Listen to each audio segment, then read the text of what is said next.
something that is just, it's really hard for me to acknowledge is true is the fact that Democrats seem to have found somewhere in the closet, they dusted it off, and sure enough, there it is, a backbone. Huh. Brian Tyler Cohen brings us the video proof with a recent interview on Fox. I don't want to link to Fox. I'd rather link to Brian Tyler Cohen. Also, if you're going to show this to your MAGA friends, and by the way, everything today, that's the what you can do. Show this to MAGA folks. We have to chip away. If you get the opportunity. If you're going to show something to MAGA folks, I would prefer it be this cat by the name of Brian Tyler Cohen. Here he is. I think his policies are failing. CHIPS Act, Science Act, do you oppose that? I will tell you on every measure, from the economy, inflation, borders, energy, national security, he's missing in action. Let's talk about them in order. Let's hang on. Wait, but I want to challenge the premise. You said the economy, 13.1 million jobs he's created. More. These are post-COVID jobs. Okay. You know that. I mean, that's an artificial number. No. Then let me stipulate this as an opportunity to engage civilly on this. Okay. Fair point. Your president, Donald Trump, lost 2.6 million jobs during his 4 years. We've created 13.1 million. Fine, you can maintain a COVID frame. How about the fact that Joe Biden's created more jobs, 6 times more jobs than the previous 3 Republican presidents combined? Are you going to tell me Sean, that the average family, where we have 2/3 of Americans now living paycheck to paycheck, it was 70% under Trump? That was 70%. It was 70% under Donald Trump. Pre-COVID, we had the lowest unemployment rate for every demographic. Now, we have the lowest black unemployment in history, and you and I are living with the lowest unemployment in our lifetime, Sean. We had it for every demographic, and the economy was black unemployment's record low under Joe Biden. Okay. We had historic low after historic low under Donald Trump. Donald Trump.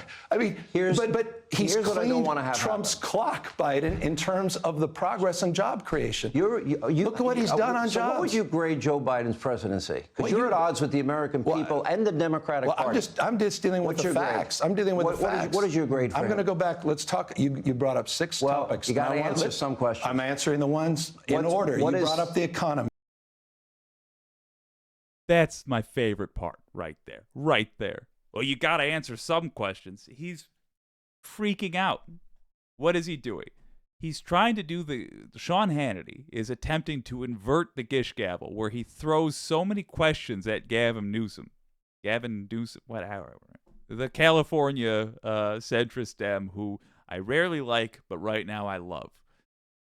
He's trying to throw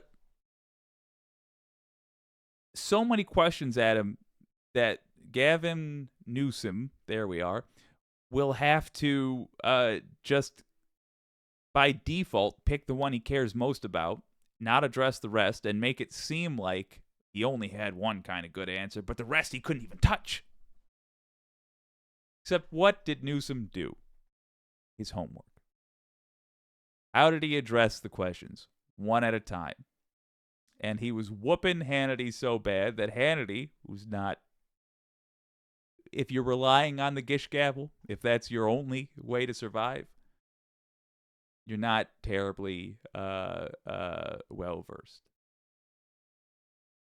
He's going through one at a time, and then he calls Hannity on that. And he says, yeah, well, you asked a bunch of questions. I'm answering them one at a time. And he's not letting Hannity get away with any little dig, because he knows that to the Republicans watching, they won't understand any of it, and simply they could, by design, that's how it is designed to be. That's the point of the Gish gavel. They won't understand any of it, but they'll hear Hannity chime in with one thing or another, and they'll be listening for Gavin Newsom. You have a dumb name, Newsom. Governor Newsom, there we go. To not address it so that they can say, okay, so Hannity was right there. But he's not letting him do that. He's verbally beating the piss out of Hannity in front of his own cameras. I cannot believe they aired this. true. Well, Newsom would have made a big deal about it if they didn't. Delightful. On the economy, let's talk about the economy. You want to give him an A? Inflation, stubborn around the globe. Let's talk about inflation. It's down 40% since last summer, 10 months in a row, 4.9%. He was just with the UK Prime Minister at 6.9%. Is that because of Biden's? I think Biden's economic and energy policies directly impacted the UK's inflation? No, I am Or the fact that France is 5.5% or Germany's at 6.1%? On inflation, we're moving in the right direction. On the issue of the border security, he inherited one. Oh, God. Real quick. Just real quick. Please, look at this. Look at this face. Now, it's not playing right now, but watch how long poor Hannity just short circuits. Or the fact that France is 5.5% or Germany's at 6.1%. On inflation, we're moving in the right direction. On the issue of the border security, he inherited 1.4% inflation. It went up to 40-year high after 40-year high. Globally, because you just brought up, you were making an excuse for Trump's dismal jobs record related to COVID. It wasn't a dismal you won't acknowledge COVID's relationship to inflation globally. Boom. And by the way, COVID and immigration impacting our inflation. Let me stop you. Begging. All right, so I would assume that's begging for that bell to ring.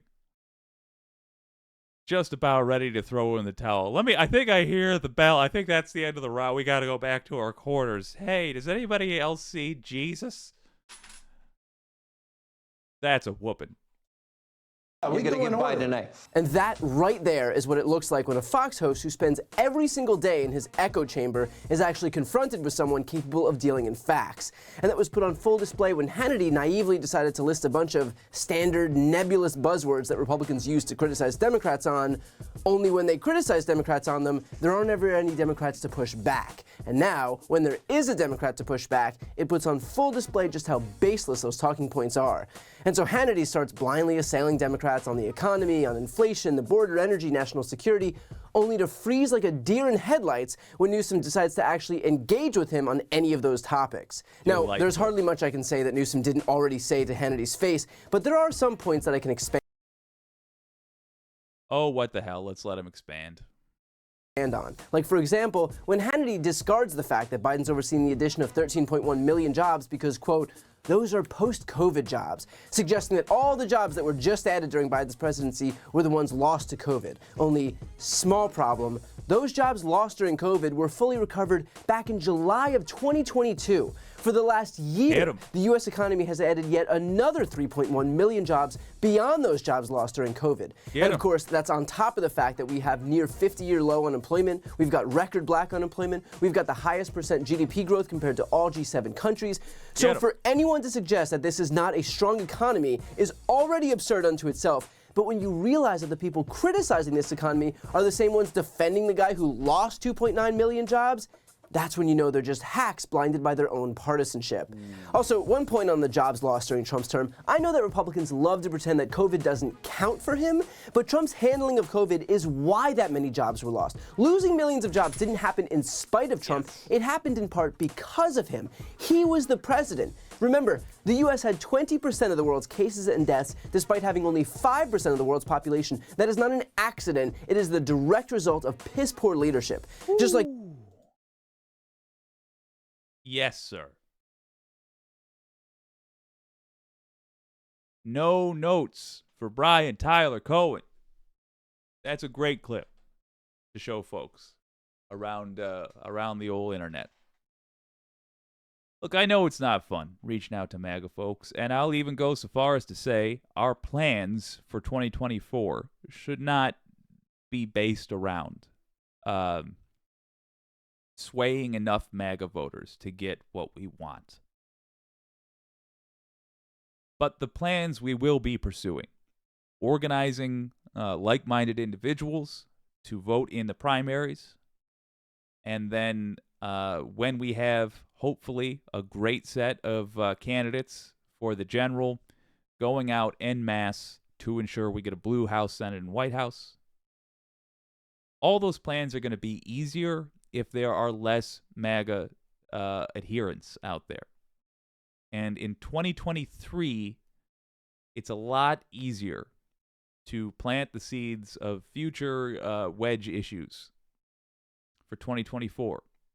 There's going to be that 0.5% of GOP voters that are swayed by this indictment of Donald Trump.